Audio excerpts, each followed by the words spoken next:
एक अमीर बूढ़े किसान, जिसने महसूस किया कि उसके पास जिंदा रहने के ज्यादा दिन नहीं है, इसने अपने बेटों को अपने पलंग पर बुलाया। इसने कहा, मेरे बेटो, जो मैं तुमसे कहना चाहता हूँ, इस पर ध्यान दो। इस जायदाद में किसी किस्म का हिस्सा न डालो जो हमारे खानदान की कई नस्लों से है। इसमें कहीं न कहीं एक बहुत बड़ा खजाना छुपा हुआ है।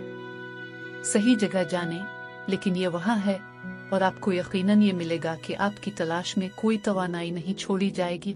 बाप मर गया और जैसे ही वो अपनी कब्र में था, इसके बेटे अपनी पूरी ताकत के साथ खुदाई का काम करने लगे। अपनी कुदाल से जमीन के हर एक पांव को फेर रहे थे और 2-3 बार पूरे खेत में जा चुके थे।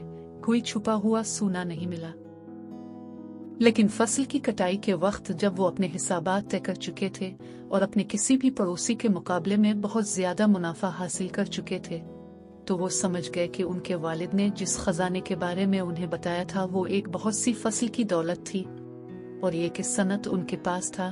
खजाना मिल गया। अखलाक, सनत बजात खुद एक खजाना है।